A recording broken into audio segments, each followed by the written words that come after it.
আসসালামু আলাইকুম ওয়া রাহমাতুল্লাহি ওয়া বারাকাতুহু। আশা করছি আপনারা সকলে ভালো আছেন, সুস্থ আছেন। আপনাদের সকলকে জানাচ্ছি আন্তরিক শুভেচ্ছা, প্রীতি মোবারকবাদ।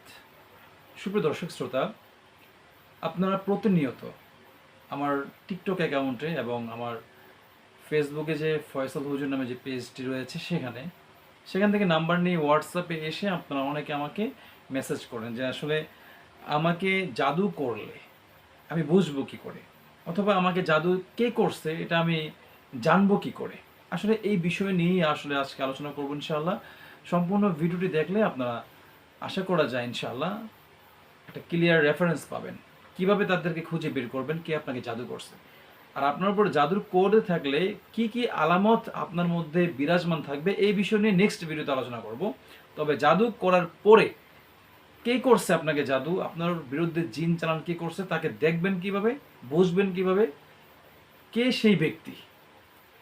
তো প্রথমে বলে রাখি, আল্লাহ সুবহানাহু ওয়া তাআলা কোরআন এমন ক্ষমতাধর এক মহাগ্রন্থ আল কোরআন, যেটার সাহায্যে যত বড় জাদুকর হয়ে থাকুক, আপনাকে যদি জাদু কেউ করে থাকে, আপনাকে যদি কেউ জিন চালান করে থাকে, কে চালান করছে, কয়জনে মিলে চালান করছে এবং কি জন্য জিন চালান করছে, আপনার কি কি ক্ষতি করার জন্য তারা এই কাজটা করছে, এ টু জেড বিষয় আল্লাহ রাব্বুল আলামিনের কোরআনের সাহায্যে বের করা সম্ভব যদি আপনি সঠিক মানুষের কাছে যেতে পারেন। কথা বুঝতে পারছেন? আল্লাহর কোরআন এমন এক অলৌকিক ক্ষমতাধর মহাগ্রন্থ, শক্তিশালী আল কোরআন, যদি আপনাকে কেউ জাদু করে সমুদ্রের নিচেও পালায় থাকে তাকে বের করা সম্ভব আলহামদুলিল্লাহ। যেমন আমাদের কাছে রোগী আসে, আজকেও রোগী দেখলাম, তো বেশিরভাগ চালান জিনের রোগী। তো কে চালান করছে?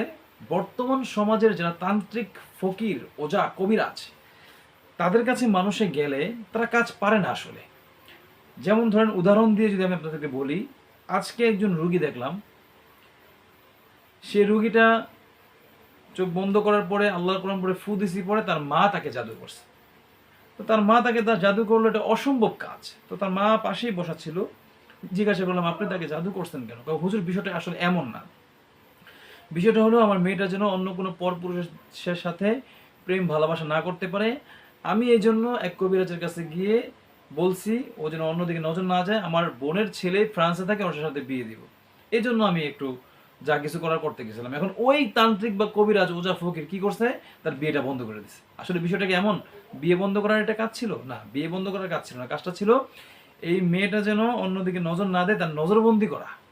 এটাও হারাম, এটাও সঠিকভাবে বা কুফুরি দিয়ে আপনি যা কিছু করবেন সবই হারাম। কিন্তু নজরবন্দি এটা হালালভাবেও রয়েছে, ঠিক আছে? এটা অন্য প্রসেস, এটা দীর্ঘ আলোচনা, এটা পরে কথা বলবো ইনশাল্লাহ বিষয় নিয়ে।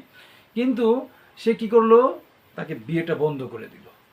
এতে করে এই মেয়েটা আজকে 29 বছর বয়স পার হলেও কাঙ্ক্ষিত সেই ব্যক্তির সাথেও বিয়ে হচ্ছে না, এবং অন্য পরপুরুষকে তো সে দেখতেই পারে না। কথা বুঝতে পারছেন? এই জন্য বর্তমান সমাজে যারা তান্ত্রিক, ওজা, ফকির, কবিরাজ, এদেরকে আসলে এরা কাজ পারে না। আচ্ছা, যে বিষয় নিয়ে আমি আলোচনা করতেছিলাম সেটা হচ্ছে যে আল্লাহর কোরআনের প্রতি বিশ্বাস রাখবেন, যে আপনাকে যে জাদু করছে সে আপনার কাছে ধরা দিতেই হবে আল্লাহর কোরআনের সাহায্যে, যদি সঠিক মানুষের কাছে যেতে পারেন ইনশাআল্লাহ। আমরা দেখানো সম্ভব, আমরা দেখাচ্ছি মানুষকে আলহামদুলিল্লাহ। তো এই ছিল মূলত আজকের ভিডিওতে আলোচনা।